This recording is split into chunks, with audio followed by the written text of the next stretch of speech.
तो नमस्कार दोस्तों, एक बार फिर से स्वागत है आपके अपने चैनल स्टडी क्रैकर्स आईआरटी में। आज हम अलग अलग सब्जेक्ट को लेकर अपना सिलेबस डिस्कस करेंगे आईआरटी प्रयागराज के बारे में। तो आइए इसी कड़ी में मैं पहला सब्जेक्ट लेना चाहूँगा दोस्तों। देखते हैं केमिस्ट्री सिलेबस में आपके सामने आज डिस्कस करूँगा कि आखिर आईआरटी के जो स्टूडेंट्स जिन ब्रांचों में केमिस्ट्री पढ़ाई जाती है आखिर कौन कौन से टॉपिक आपके सिलेबस में दिए गए हैं। तो आइए उसके बारे में हम डिस्कस करते हैं। ठीक है दोस्तों, तो इंजीनियरिंग केमिस्ट्री नाम से आपका वो सब्जेक्ट होता है। आपको लगभग यहाँ पे कितने आपको लगभग 17 चैप्टर पढ़ने हैं। छोटे छोटे चैप्टर होंगे, आप धैर्य बनाए रखें। छोटे छोटे टॉपिक होंगे, आसान आसान टॉपिक होंगे। ये है कि थोड़ा आपको समझने होंगे दोस्तों। तो देखिए, आप इंटर और 11th में ये पढ़े होंगे तो बहुत ही अच्छे से आप कर ले जाएंगे। अगर नहीं पढ़े हैं तो आप मेहनत कीजिए, आप क्लियर कर ले जाएंगे।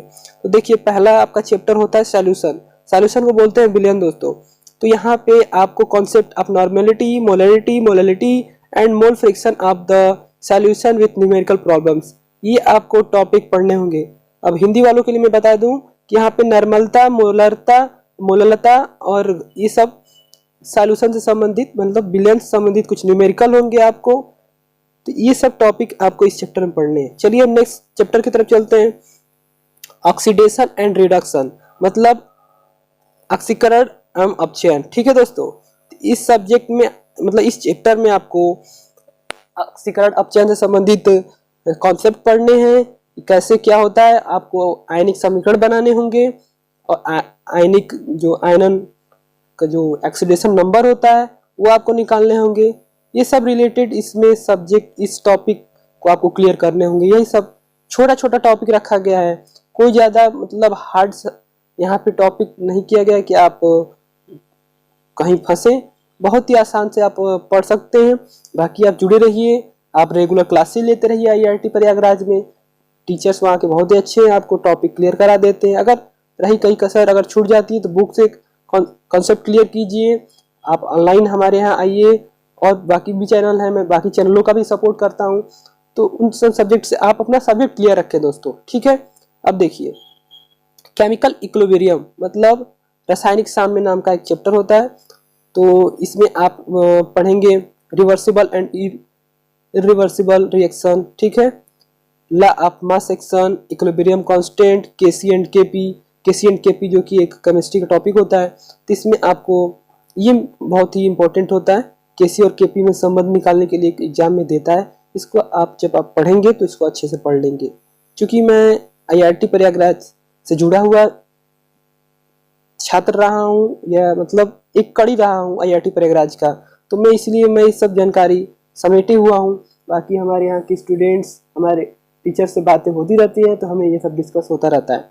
अब देखिए, application of law of mass of action of homogeneous equilibrium. तो ये सब टॉपिक हैं। देखिए, जो यहाँ पे इम्पोर्टेंट टॉपिक है, मैं आपको कुछ दिनों बाद आपको इंगित करा दूंगा। आप वो बेहतरीनी से दम तैयार कर लीजिएगा। फिलहाल इसमें न्यूमेरिकल सब्जेक्ट भी होंगे, न्यूमेरिकल टॉपिक भी होंगे केमिकल इक्विलिब्रियम में, तो आप उसको तैयार कर लीजिएगा। अब चलते चौथे जो चैप्टर है, चौथा चैप्टर है आपका आयनिक इक्विलिब्रियम, मतलब आयनिक साम्य।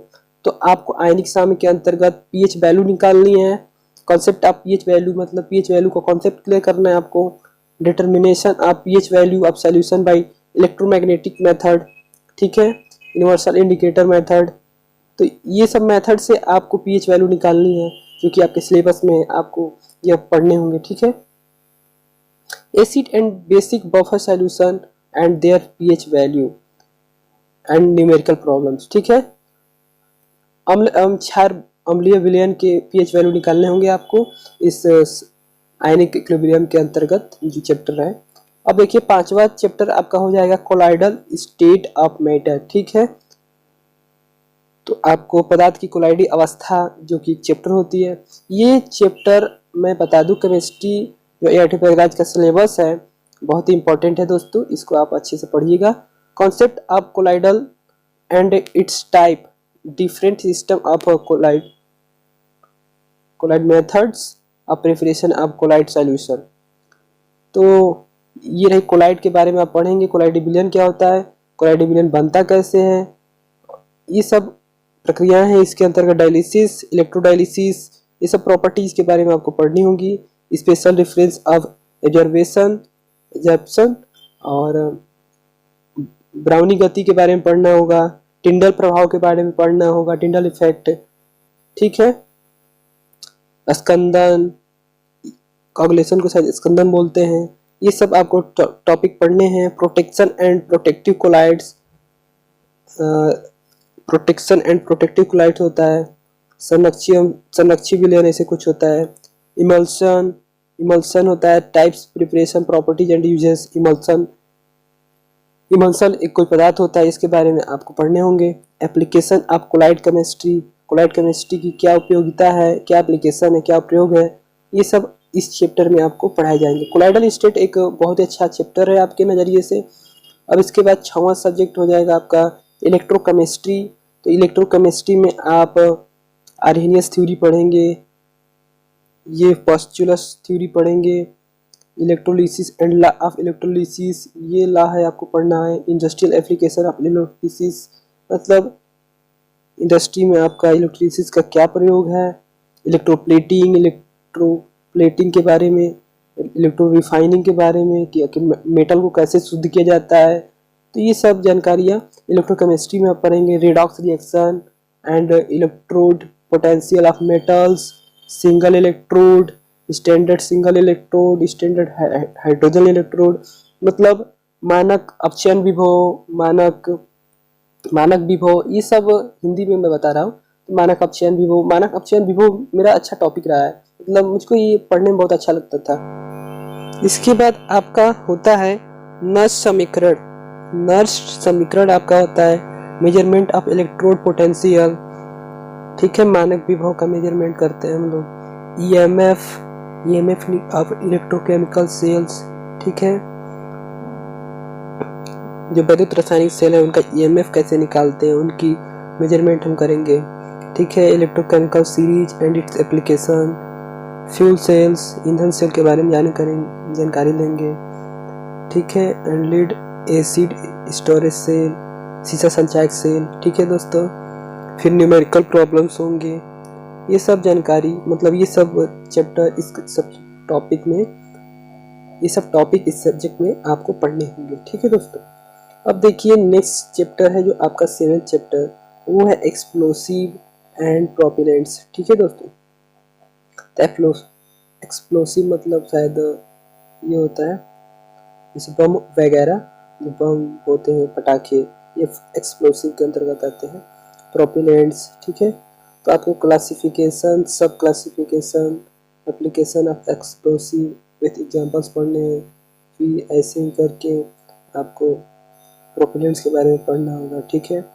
अब देखिए 8वां चैप्टर आपका है ग्लास टेक्नोलॉजी।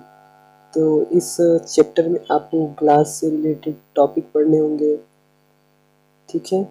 कांच के बारे में, कांच का उपयोग क्या होता है, कांच कैसे बनती है, कांच की मैन्युफैक्चरिंग कैसे होती है, ये सब टॉपिक क्लियर होंगे आपके ग्लास टेक्नोलॉजी में, ठीक है। नेक्स्ट चैप्टर जो कि बहुत ही इंपॉर्टेंट चैप्टर है, ठीक है, एग्जाम के नज़रिए से, कोरोजन मतलब संक्षारण। तो लोहे का संक्षारण आपने सुना ही होगा, लोहे में जंग लगना, लोहे में कोरोजन लगना, ठीक है। कोरोजन ऑफ आयरन, ठीक है। तो कॉन्सेप्ट ऑफ मेटेलिक कोरोजन, देखिए यहाँ पे स्पेलिंग थोड़ा गड़बड़ हो गया है, तो आप उसको सही कर लीजिएगा, ठीक है। तो कॉन्सेप्ट ऑफ मेटेलिक कोरोजन, जो कोरोजन होता है मेटल के अंतर्गत, उसके बारे में जानकारी लेंगे। तो देखिए इसमें कुछ स्पेलिंग गलत होंगी, उसके लिए क्षमा प्रार्थी हैं हम, वो थोड़ी मिस टाइपिंग हो गई होगी। अब देखिए types of corrosion and factor affecting the corrosion rate. Corrosion किस रेट से होता है, इसके फैक्टर क्या है, इसके इफेक्ट क्या है, इसके बारे में जानकारी लेंगे। Chemical and electrochemistic theory of corrosion, कि कोरोजन फैलता कैसे है, मतलब कैसे इसका जन्म होता है, इसका केमिकल इलेक्ट्रोकेमिस्ट्री के अंतर्गत हम जानेंगे कि आखिर क्या होता है। इसका oxide form and it's characteristic, मतलब इसकी जो कैरेक्टर है, इसका जो विशेषता है, उसके बारे में जानकारी लेंगे, ठीक है। अब देखिए नेक्स्ट चैप्टर है आपका वाटर ट्रीटमेंट। ये chapter mind blowing super duper होने वाला दोस्तों। ये मैं आजिज़ करता हूँ, ये टॉपिक भूल के भी भूलिएगा मत। ये टॉपिक आपको प्रैक्टिकल में, लैब में ज़रूर से ज़रूर होंगे और ये एग्जाम में एकदम 100% आपको क्वेश्चन इस चैप्टर से आने वाले हैं। तो इस चैप्टर को आंख बंद करके पढ़ लीजिए, तैयार कर लीजिए। हम कह रहे हैं लिख लीजिए कि ये टॉपिक आने ही आने हैं। ठीक है दोस्तों। तो concept of hard and soft water, मतलब कठोर एवं मृदु जल का कॉन्सेप्ट क्लियर करना है। Disadvantage of hard water in different industries, ठीक है। जो कठोर जल होता है उसके दुष्प्रभाव क्या है, फिर बॉयलर पे क्या इसका इफेक्ट पड़ता है, boiler feed water, boiler skill formation, corrosion, caustic embarrassment होता है। यहाँ पे कुछ गड़बड़ है लग रहा है। तो आपको प्राइमिंग, फोमिंग, इस सब जल के अंतर्गत होते हैं। जल और डिटर्जेंट, हाँ डिटर्जेंट, इस चैप्टर में आपको डिटर्जेंट से भी संबंधित चैप्टर पढ़ने। आपको मार्जक, साबुन कैसे बनता है, साबुन का सूत्र क्या होता है, ये सब साबुन के बारे में भी हम लोग इस चैप्टर में जानकारी लेंगे। अब देखिए, जो जल की कठोरता होती है उसको आखिर उसका भी तो कोई मापक यंत्र होगा, कितना जल कठोर है, तो उसी को बोलते हैं degree of hardness of water. ठीक है, कोई जल कितना कठोर है, कितना मृदु है, ये सब टॉपिक हम यहाँ पे डिस्कस करेंगे, पढ़ेंगे हम यहाँ पे। ठीक है, तो degree of hardness of water method होगा determination of hardness of water by EDTA method. EDTA एक मेथड है, ठीक है, ethylene diamine tetraacetic acid method, शायद यही है जहाँ तक उम्मीद है। तो आप थोड़ा एक बार चेक कर लीजिएगा। ठीक है, ये टॉपिक बहुत ही इंपॉर्टेंट है, अभी से आईएमपी कर लीजिए, स्टार लगा लीजिए, जो करना है आप कर लीजिए। ठीक है, अब देखिए सॉफ्टनिंग मेथड। सॉफ्टनिंग मेथड मतलब किसी कठोर जल को मृदु कैसे करें, तो वो सब विधि आपको पढ़नी है। सोडा लाइम विधि है, जियोलाइट विधि है, जियोलाइट हो गया तो सॉरी इसके लिए, जियोलाइट विधि होती है, आयन एक्सचेंज रेजिन प्रोसेस होता है। ये सब प्रोसेस के द्वारा आप जो है कठोर जल को मृदु बना सकते हैं। ठीक है, अब देखिए ड्रिंकिंग और पोर्टेबल वाटर के बारे में पढ़ेंगे। क्लोरीन, जल के अंतर्गत क्लोरीन, ओजोन, क्लोरिनाइजेशन, एडवांटेज डिसएडवांटेज क्लोरिनाइजेशन, मतलब क्लोरीन की क्रिया होती है जल वल पे, उसकी इफेक्ट क्या होंगे, ये सब टॉपिक आपको क्लियर होंगे। मैं अच्छे से अभी आपको फिर से क्लियर कर दूंगा नेक्स्ट लेक्चर में या नेक्स्ट वीडियोस में कि आप आखिर कौन कौन से टॉपिक आपको इम्पोर्टेंट है। ब्रेक पॉइंट क्लोरिनाइजेशन, ठीक है, तो आपको ये पढ़ लेना है। ठीक है, अब देखिए एनालिसिस ऑफ वाटर, ये भी आपको क्लियर करना है। ठीक है, इंडस्ट्रियल वेस्ट एंड सीवेज, मतलब वाटर के बारे में आपको अच्छे से यहाँ पे टॉपिक क्लियर करने हैं। ये बहुत इंपॉर्टेंट चैप्टर है। यहाँ पे न्यूमेरिकल आपको बहुत ही अच्छे से करने, क्योंकि न्यूमेरिकल हर बार एग्जाम में आता है। आपको आने वाले कुछ दिनों में मैं पेपर भी अवेलेबल करा दूंगा। आप हमारे ग्रुप में जुड़े रहेंगे तो आपको बहुत सारे फायदे होने वाले। आपको नोट्स, पीडीएफ वगैरह वगैरह आपको ग्रुप में जाते रहेंगे। यदि अब तक आप हमारे ग्रुप में नहीं जुड़े हैं तो जल्द से जल्द जुड़ जाइए। कमेंट में हमारा नंबर दिया होगा, अगर नहीं दिया है तो आप हमें कमेंट करिए, आपको नंबर मिल जाएगा। ठीक है, देखिए 11वां चैप्टर जो है, 11वां चैप्टर फ्यूल्स एंड कंबस्टन। ठीक है दोस्तों, तो इसमें आप definition of fuels and it's classification, requirement of good fuel, मतलब फ्यूल के बारे में जानकारी लेंगे। ईंधन कितने प्रकार का होता है, इसकी रिक्वायरमेंट क्या होती है, अच्छे फ्यूल कैसे होते हैं, उनकी विशेषता क्या होती है, कैलोरिक वैल्यू कैसे निकालते हैं, अगर कोई फ्यूल है तो उसकी शक्ति कैसे मापेंगे, वो कितना पावरफुल है, तो ये कैलोरिक वैल्यू उसकी निकालेंगे। ये सब निकालने के लिए कुछ मेथड है, तो क्या हम प्रयोग करेंगे, देखिए ड्यूलॉन्ग फार्मूले के द्वारा, ये सब फार्मूले के द्वारा आप उसे डिस्कस करेंगे। ठीक है, अब देखिए कोयले के बारे में यहाँ पे हमें पढ़ना है। कोयला एक टॉपिक है हम लोग का। कोल के टाइप पढ़ने हैं, कौन कौन से कोयले होते हैं, कितने टेम्परेचर पे कितना आपको पावर देते हैं, ये सब डिस्कस होंगे। ठीक है, लिक्विड फ्यूल क्या होता है, गैस फ्यूल क्या होता है, ये सब पढ़ना है। केरोसिन ऑयल के बारे में कि कैसे बनता है, पावर एल्कोहल क्या होता है, knocking, anti knocking agent, octane number, ये सब टॉपिक। नॉकिंग ये ईंधन के बारे में होता है, किसी ईंधन का नॉकिंग क्या होता है, ऑक्टेन नंबर क्या होता है। ठीक है, अब देखिए क्रैकिंग, क्रैकिंग के टाइप आपको पढ़ने होंगे, गैसोलीन, हाइड्रोजन ऑफ कोल, ये सब टॉपिक इसमें आपको पढ़ने होंगे। ठीक है, अब देखिए इसी चैप्टर में आपको गैसेस फ्यूल भी पढ़ना होगा, कोल गैस, बायोगैस, इसमें क्या क्या परसेंटेज होती है किस किस गैस की, तो वो आपको पढ़ना है। फ्यूल गैस का एनालिसिस करना है और सेट अपॉर्टस के द्वारा। ठीक है, और सेट न्यूमेरिकल प्रॉब्लम भी होंगे इसमें आपको भी करने होंगे। नेक्स्ट चैप्टर है आपका रवा चैप्टर। रवा चैप्टर में आप general organic chemistry and polymers, ठीक है, बहुलक के बारे में, पॉलीमर में बहुलक होता है तो आप बहुलक के बारे में जानकारी लेंगे। बहुलक जानते ही होंगे। तो इंट्रोडक्शन ऑफ ऑर्गेनिक केमिस्ट्री मतलब आयनिक रसायन, ऑर्गेनिक केमिस्ट्री मतलब कार्बनिक रसायन के बारे में आपको यहाँ पे टॉपिक क्लियर करने हैं। ठीक है दोस्तों, तो आपको यहाँ पे सेचुरेटेड एंड अनसेचुरेटेड हाइड्रोकार्बन्स के बारे में जानकारी दी जाएगी, नॉलेज, ब्रीफ नॉलेज दिया जाएगा इस चैप्टर में। Concept of functional group and their detection, COOH, ठीक है, COOH उसका होता है, याद नहीं आ रहा, CHO, COOH group, hydroxy group है ये OH, ठीक है, कीटोन ग्रुप, एथेनॉल, ये सब आपको पढ़ना है। ठीक है दोस्तों, primary and secondary and tertiary alcohol and their detection, ठीक है, अल्कोहल के बारे में पढ़ना है, कितने प्रकार के अल्कोहल होते हैं, प्राथमिक, द्वितीयक, तृतीयक, ये टॉपिक, ये जो प्राथमिक, द्वितीयक, तृतीयक अल्कोहल है इसको अच्छे से पढ़ लीजिएगा। ठीक है, addition and condensation, polymerization with example, ठीक है, एडिशन और कंडेंसन आपको अच्छे से पढ़ना है। थर्मो, हाँ, ये प्लास्टिक बहुलक के अंतर्गत बहुत ही इम्पोर्टेंट टॉपिक जो है वो है प्लास्टिक। प्लास्टिक मतलब पॉलीथीन का निर्माण कैसे होगा, पॉलीएथिलीन नामे से आता है, तो एथिलीन का बहुलक होता है पॉलीएथिलीन। ठीक है, थर्मोसेटिंग प्लास्टिक, थर्मोप्लास्टिक वो प्लास्टिक जो पुनः उसे जला देने पे या गर्म करने पे पुनः अपने अवस्था में ना पे, वो होता है थर्मोसेटिंग प्लास्टिक। जैसे कि आप अपने बोर्ड, जो लाइट बोर्ड होता है उसके स्विच के बारे में देखेंगे। ठीक है, थर्मोप्लास्टिक जो फिर से अपनी अवस्था में आ जाए। ठीक है, ये सब टॉपिक हम बीच बीच में क्लियर करते रहेंगे। अगर आपको भी कोई परेशानी है तो व्हाट्सएप ग्रुप पे हमें संपर्क करें या फिर कमेंट करते रहें, आपको जानकारी मिलती रहेगी। ठीक है, अब देखिए नेक्स्ट चैप्टर जो है आपका वो है आपका सोप एंड डिटर्जेंट। ठीक है, साबुन और अपमार्जक। ठीक है, तो कॉन्सेप्ट आपका सोप कैसे बनता है, कॉन्सेप्ट क्लियर उसका करना है। ग्लिसराइड क्या होता है, ग्लिसराइड से ही तो साबुन बनता है, इसीलिए ग्लिसरीन, ग्लिसराइड ये सब पढ़ना होगा।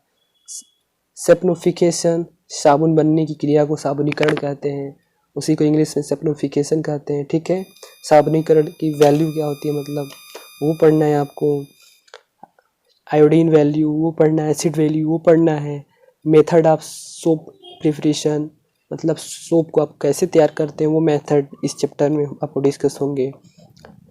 Determination of acid value and iodine value, ठीक है, सरफेस एक्टिविटी ऑफ सॉप, ठीक है, सरफेस एक्टिविटी ऑफ सॉप का जो सरफेस एक्टिविटी है उसके बारे में पढ़ेंगे। डिटर्जेंट कैसे बनेगा, वेल्डर्स इसको कैसे उपयोग करते हैं उसका उपयोग, ठीक है, इसके न्यूमेरिकल प्रॉब्लम भी होंगे उसको भी आपको पढ़ना है।